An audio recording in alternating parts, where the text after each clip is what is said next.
Bonjour, bienvenue dans les petites astuces de Liana.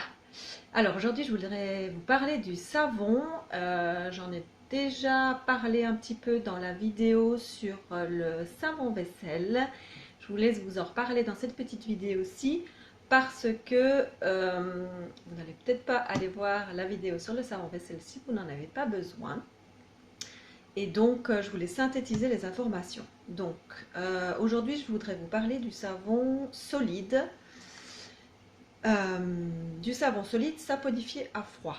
Alors, qu'est-ce que ça veut dire saponifié à froid ou SAF, SAF? Donc, si vous faites vos courses dans les magasins bio, vous avez peut-être déjà vu, voilà, saponifié à froid, savon solide, etc. Et on se demande souvent d'ailleurs ce que ça veut dire. Donc je vais vous donner une rapide explication. En fait, il y a beaucoup de différences entre le savon solide industriel, on va dire conventionnel. Je ne citerai pas de marque, mais voilà, c'est les savons qu'on trouve en général dans les supermarchés. Et le savon saponifié à froid fait artisanalement, voilà, en petit laboratoire. Alors, il y a des savons qui sont faits de manière artisanale, qui ne sont pas tout à fait saponifiés à froid, mais moi, je vais me concentrer sur ceux qui sont saponifiés à froid. Qu'est-ce que ça veut dire, saponification à froid? En fait, on devrait même dire à tiède.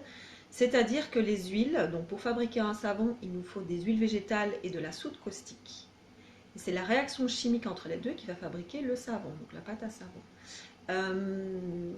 Dans le savon saponifié à froid, les huiles sont chauffées à basse température.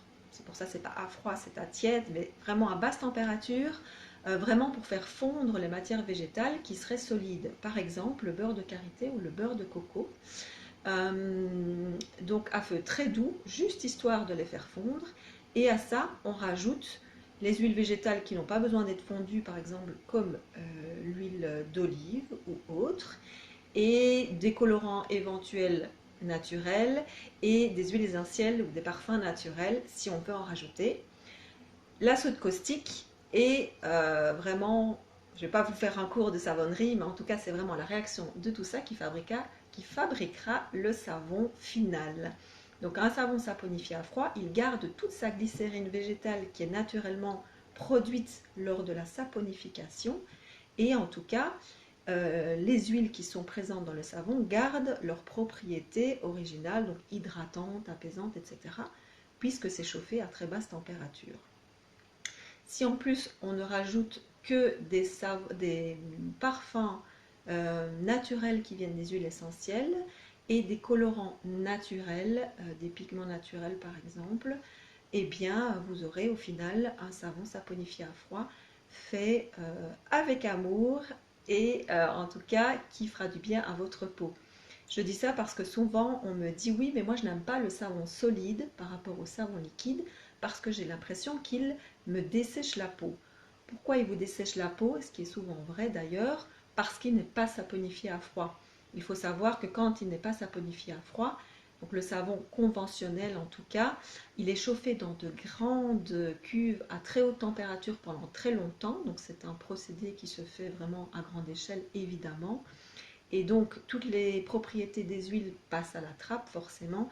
Et la glycérine qui est présente, elle est aussi rincée avec l'eau de nettoyage. Et donc vous n'avez au final plus qu'une barre de savon qui n'a plus de glycérine pour vous hydrater la peau, où on rajoute des colorants synthétiques pour la plupart et des parfums synthétiques également pour la plupart. Donc si vous avez ce que je prenais moi avant de savoir tout ça, donc des savons à la fleur d'oranger, ça sent bon la fleur d'oranger, mais il n'y a pas de fleur d'oranger en tout cas naturelle dedans. Donc voilà en gros ce qu'est un savon saponifié à froid, et je vous le conseille vraiment parce que il est pratiquement zéro déchet, donc il est vraiment emballé la plupart du temps, donc pas de plastique parce qu'on essaie d'être cohérent. Donc les fabricants qui font du savon saponifié à froid, il est souvent juste emballé avec un petit peu de carton ou un petit peu de papier pour que le savon reste protégé, mais il y a rarement du plastique dans les savons saponifiés à froid. Et de plus, parfois ils peuvent être un petit peu plus chers que les savons industriels, forcément, parce qu'ils sont aussi produits à plus petite échelle et avec des produits, des ingrédients nobles qui sont des huiles végétales bio, voilà, des parfums d'huile essentielle qui coûtent assez cher. Alors moi, le savon Liandla, il est saponifié à froid, bien entendu. Il n'a que 3 ingrédients, de l'huile de coco, de l'huile d'olive, donc il est surgras en huile d'olive, et du beurre de karité. Il n'y a pas de parfum parce que je l'ai voulu spécialement pour les peaux sensibles et délicates des tout petits. Je vous invite à le retrouver sur la boutique Liandla, www.liandlanature.com. J'ai écrit aussi un article sur le blog, donc si vous allez sur le site, vous avez un article de blog sur la différence entre les savons et en tout cas les compositions des savons qui sont parfois un petit peu limites. Comme je le disais tout à l'heure, c'est vrai que les savons industriels, bon, rajoutent souvent des colorants synthétiques et des parfums synthétiques que la peau ferait mieux d'éviter, en tout cas, surtout les peaux atopiques.